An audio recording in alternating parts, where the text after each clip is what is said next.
You're listening to the Cooking from Scratch podcast. What if the secret to losing weight and boosting your energy wasn't about restrictive dieting, but about using food to truly fuel your body? In today's episode, I'm joined by Marisol Sanmiguel, a certified holistic master health coach and founder of Elite Vitality, who blends her passion for food and cooking with her expert knowledge to help clients lose fat, build lean muscle, and reclaim their vibrant energy. Marisol shares her favorite meals and strategies for feeling amazing without sacrificing taste or the foods you love.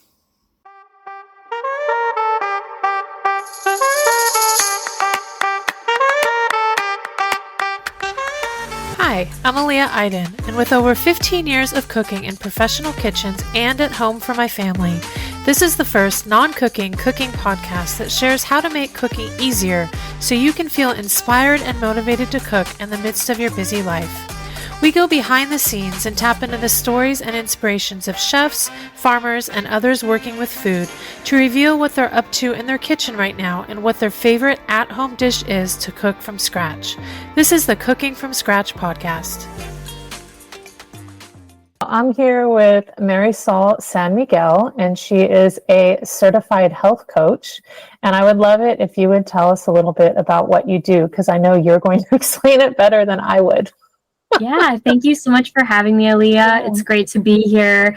My name is Marisol, and I am a certified master holistic health coach, and I specialize in helping women of all ages, but I really have been focusing in on women over 40, navigating that hormonal transition from perimenopause, menopause, and after, or somewhere in between, to help them to lose fat, to reclaim their vibrant energy, and to feel really just strong, confident, and proud in their skin. And I do that through a variety of different programs.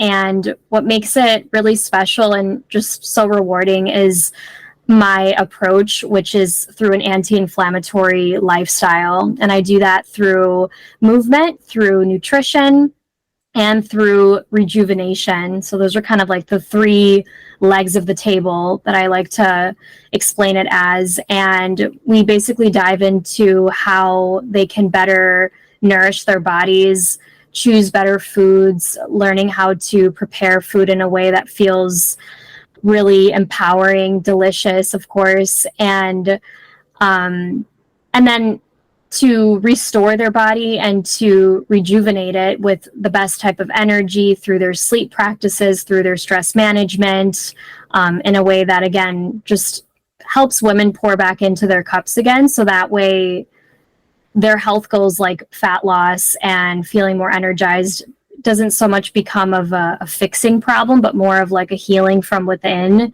and just becomes a really effortless, easeful process. And so I'm so grateful that I get to be their guide towards that. I love that. I love what you said about the healing part. You know, part of the reason we connected was because I saw you cooking on your Instagram. I was like, oh, this girl loves to cook like I do. This is really great. And something that I've been really contemplating a lot lately is the cooking as healing. You know, and it sounds like you're really in the healing space. And I know that I used cooking to heal. I'm not sure if you know a little bit about my background, but I was diagnosed with an autoimmune condition when I was a teenager. And so I turned to cooking to regulate my diet, but soon realized I actually liked cooking itself, like the actual act of cooking. And so I think there's something like really healing within that act of cooking itself outside of a diet change or the actual food that you're eating. And I was curious, like, do you direct your clients towards cooking itself, or are you more focused on the diet? Or I'm sure there's many ways to get to where you're going with your clients, but I've just been pondering that a ton lately. Just, man, cooking is healing. You know, it's a way to work with your hands. It's a way to enhance your dopamine. I mean, you get all these smells and all this stuff. It's really exciting. Like, I just think the whole process is healing in and of itself. Oh yeah, I couldn't agree more. I mean, I like my heart like swelled a little when you said cooking is healing, because I totally feel that for myself 100%. And I would say, you know, it really varies. I'll be honest, a lot of women, when they come to work with me, they have like an aversion to cooking. I think there's a lot of like loaded sentiment around cooking and fat loss journey, right? They think of like, oh, I got to meal prep, or like it's a burden, or like I hate cooking, or I don't have time for this, or I'm bored, or all these things. So I do kind of naturally encourage them to think of cooking first as like this creative process, as like an outlet to have fun, and to really see food and the changes in their nutrition. I try not to like even use words like diet and things like that with them, so that they can really create a new context and way of thinking about food in a way, like you said, it's playful, it's fun, but it's also very therapeutic and it could be really, really relaxing as well. Yeah, absolutely. So you were drawn to cooking at some point. Was it from an early age? Were you cooking early on? Yeah, I think there were a lot of seeds that were planted, and at the time I didn't know, like, oh my God, this is my thing. This is what I really love as a hobby. But they like grew later on, and I think they really came out similar to you, like when my health became a focus for me. That's when like it kind of sprouted, and I'm like, oh, and then I pulled out these old roots that I forgot I had. I would say it mostly came from my grandparents. My dad's side is Colombian, my mom's side is Ecuadorian. I would say my dad's side, my grandma on my dad's side, she was like a very typical like housewife, where she did like all the cooking. She taught herself how to cook, came here from Colombia, and you know, that was like her main role, was to just like create dinners, and they had a big family and take care of the kids, of course. And so I do remember kind of being in the kitchen a lot with her, because she would watch me as when I was younger a lot. We didn't have like babysitters. We would just hang out with our grandparents all the time. And she is an amazing cook. She's still with us, which is awesome. And a lot of flavor, a lot of like just Latin flavor, Latin ingredients. Mm. And she would always like to get me involved, and more so than my parents. So I was always kind of like standing on my little stool over the stove with her, and she'd like hold my hand, and we'd be making like coconut rice. I think that was maybe the first memory I had, was a lot of coconut rice. Oh, I love that. I'm not familiar with that. That's like a Caribbean influence. It is. Yeah. Because she's from Cartagena in Colombia, which is right on the coast. So a lot of their flavors are very Caribbean. Trying to think of what else. That's like the main one that stood out. I'm sure you would get into it. I need to look that one up. I'm like, coconut rice. Yeah, it's on my radar. So easy too. Right? I bet it is. Yeah, it's literally like make rice, but instead of water, put coconut milk. That's all she does. It's so simple. And she does put a little bit of sugar. I take that part out now as I make it my way, but yeah. And then maybe a little bit of onions. She always does like sauteed onions at the bottom of the pan. Yeah. And cucayo, which I don't know if you know. I do not know what that is. What is it? It might have it in like Turkey. It's like the crunchy rice at the bottom. Oh yeah, like the tadig in Persian cuisine. There you go. It's not Turkish, it's Persian, yeah. Okay. Totally. So that's a Colombian thing too? It is, and we love it. Cool. We dig for the bottom of the crunchy rice. Yeah. Oh my gosh, I love that. And I would imagine, is this true from a health perspective? Like the fat helps balance the carbs? Like if you switch to health coach, like doesn't fat intake help balance sugar? Like insulin's up and downs? Yeah, I mean, that's like a huge buzz topic now, but it's so true and important. Like, I'm glad it's being talked about. But yeah, it's like carbs are not bad. It's just how much are you having? What kind are you having? And then like what you're saying, how are you balancing it out in terms of like the other nutrients on your plate? So fat is a good one. And I would say even more important is the protein as well that you're eating with it. Okay. Yeah, I love that. It was my Turkish friend in an earlier episode. She talked about olive oil dipping in bread. And she was like, yeah, you eat a lot of bread, but you're dipping it in a fat. So it helps you regulate the insulin. And I'm like, I never thought of that. That is so cool. Right? Like that healing there right in our traditional foods, you know. It's baked in. Like, it's so cool. We just look at cultures and like there's a reason why they do things a certain way. Right. Totally. Oh, I love that. Okay. What was the name of that rice? Is coconut rice or arroz con coco. Oh, De coco. okay. And the crunchy, the stuff. The crunchy, that's what you said. Yeah, the crunchy, we call it cucayo. Okay. But I think that, yeah, there's so many other variations in all these other ethnic cuisines. Yeah. Okay, cool. I'm going to have to look that up. To the list. Totally. So when you cook on a daily-ish basis, are you turning to mostly the foods of your heritage, or are you incorporating all kinds of things? I think the one thing I saw you make once was some meatballs, I think. That's what I remember. Yeah. But are you only solely cooking like Latin foods, or are you doing all kinds of stuff? Yeah, definitely not. I love a variety. I think that's something I've learned about myself as I've really dialed in my meal prep over the years is I love variety. I think a lot of people are like, I could eat the same thing every day. I'm like, not that person. I could do it for some things like that really work. And if you're really in a pinch, it's great to have those. But for me, I love, like playing with Asian, Latin, Mediterranean, American, Indian. I think that's Thai. I'd say those are probably the main ones I've worked with, but I'm always open. If I try something at a restaurant and I get inspired or go to like a different country and try something, then I definitely will attempt to recreate it if I can. Right. Yeah. That's so fun. I love it.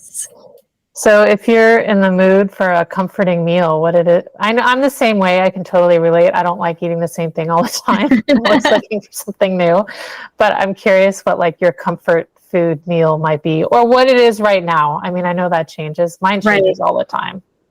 This week it's like noodles. Next week it's like kebab. Like it's always different. I know, that's a great question because it does change, I think, based on your mood, based on the season.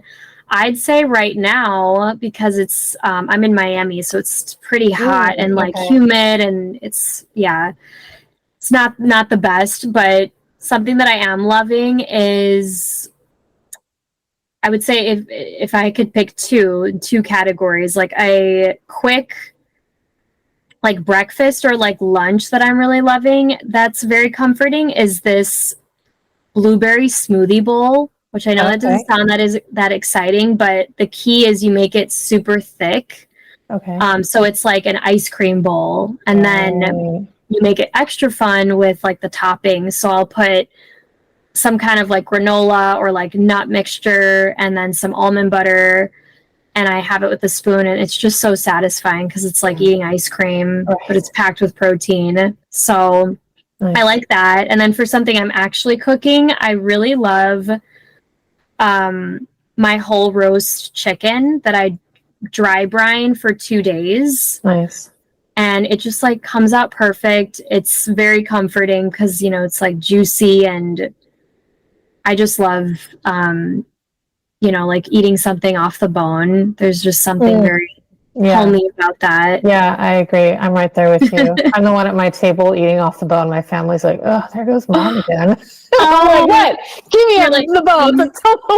Totally. Yes. And like to your point with cooking, I think when we eat with our hands too, that is like, I used to like kind of judge myself for that. I'm like, am I that girl that's like, using her finger and like getting every last bit or like holding the thing? But I'm like, you know what? It gives me so much joy. And maybe that's why I like the roast chicken, because I'm using my hands. Yeah, it's very tactile. And you get that crispy skin too, right? Oh, the crispy skin. So for those that aren't familiar, the dry brine, it's basically salt, right? For a couple days.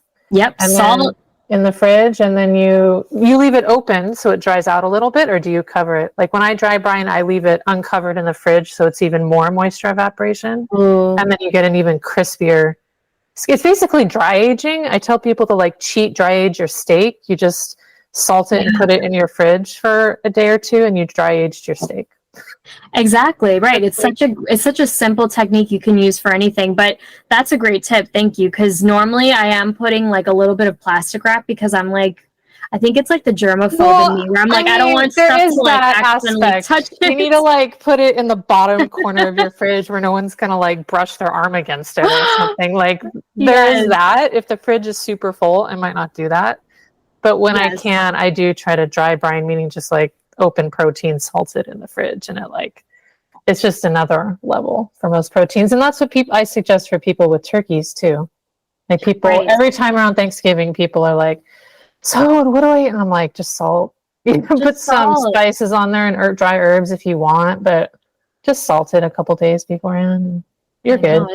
It's almost that season too, which is crazy. I know. That's why I just said it. I was like, oh yeah, real soon people are going to be asking me about turkeys. The turkeys. I'm excited. I think I'm ready for turkey. Usually it's like we get way big of a bird and then I'm so turkeyed out, but I'm like, I'm ready for it. Yeah, it's nice to have it come around every year. It is. Do you do any kind of meal prep? Like how do you keep yourself, I don't know, if motivated or set up for success or any of those things? Because I can't really stand meal prep. I work from home, so I'm here a lot. I can do a lot, but I shop like every couple days or think about what's for dinner every couple days. I'm not like a whole week out because I like a lot of variety. So I like to just kind of be able to be like, well, okay, what am I going to eat today and tomorrow? Okay, I'll set myself up for that and then go from there. Do you do any meal prepping or planning?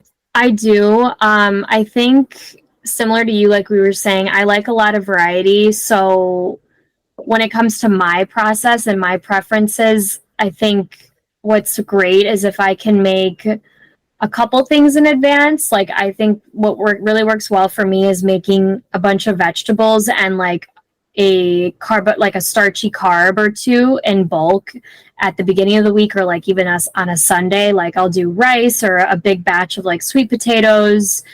Those are typically my main go-tos. And then I'll like on a sheet pan, I'll roast a bunch of vegetables, or just kind of have like salad ingredients prepped. Like I'll just wash them. I probably won't even cut them to keep them fresh.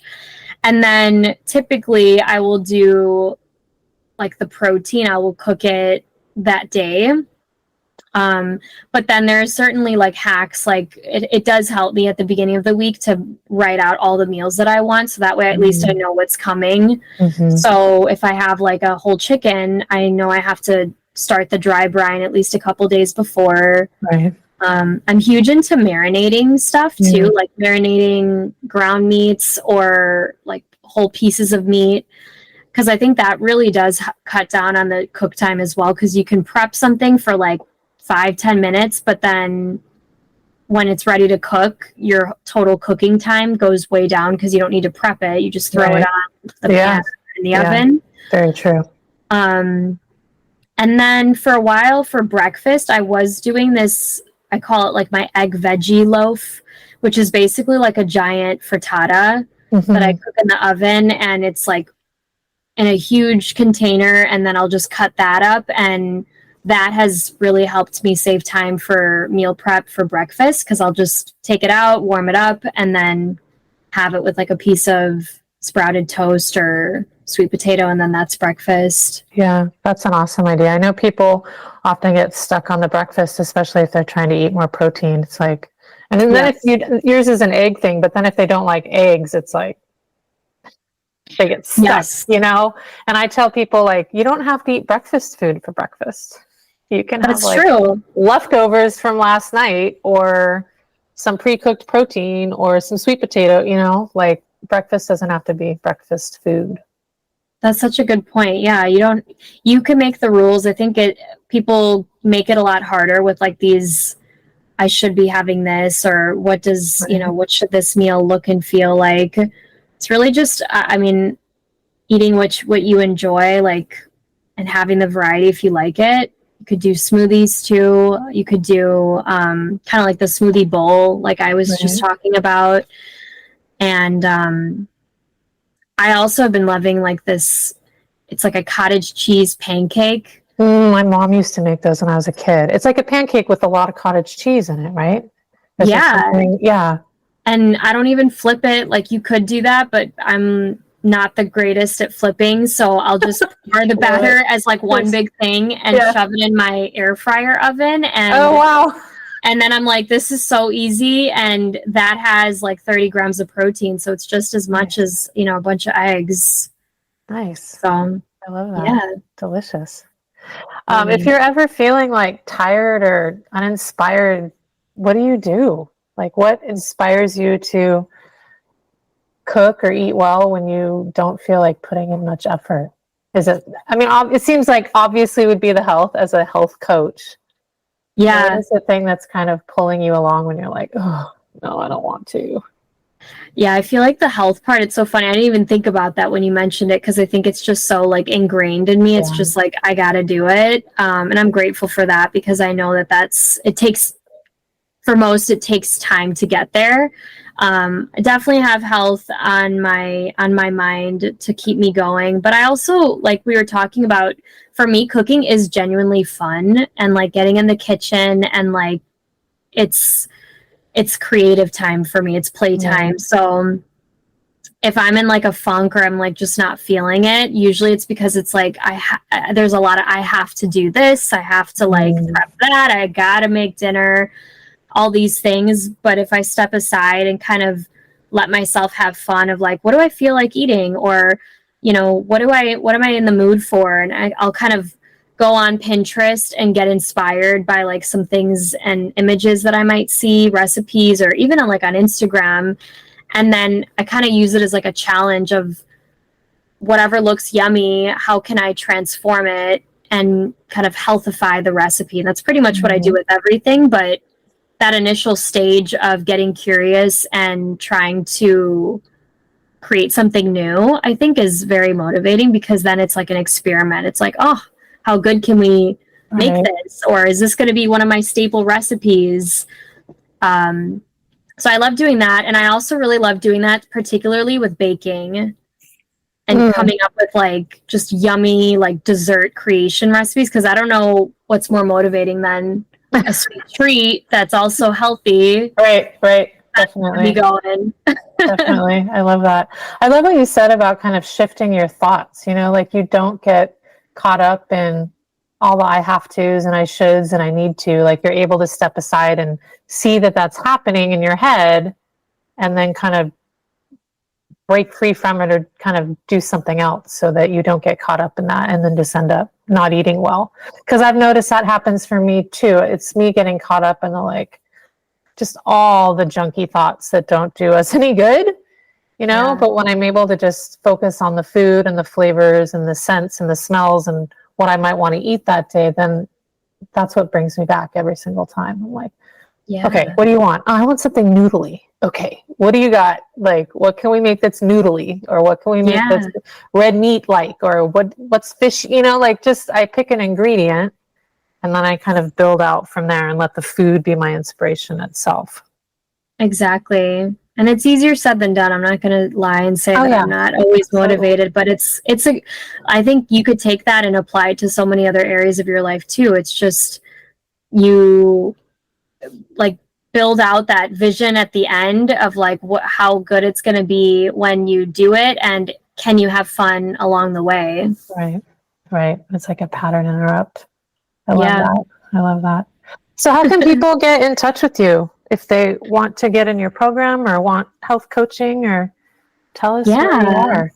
Thank you so much. So you can find me by email, marisol@myrubysoul.com. A bunch of different ways we can connect. I'm also on Instagram, TikTok, YouTube Shorts.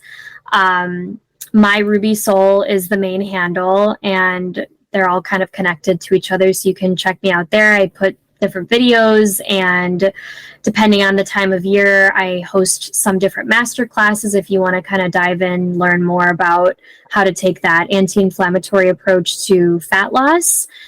And other than that, those are the main hubs. I love that. Well, thank you for being on the show. I thought this was a great gosh. conversation. Totally. Thank you so much for having me.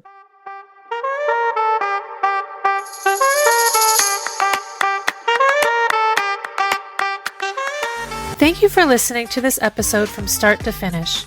If you have any questions or comments about what was shared, please click on the link at the top of the show notes to send us a note. If you enjoyed this episode, please consider leaving us a review on Spotify or wherever you listen to podcasts, and share this episode with your friends.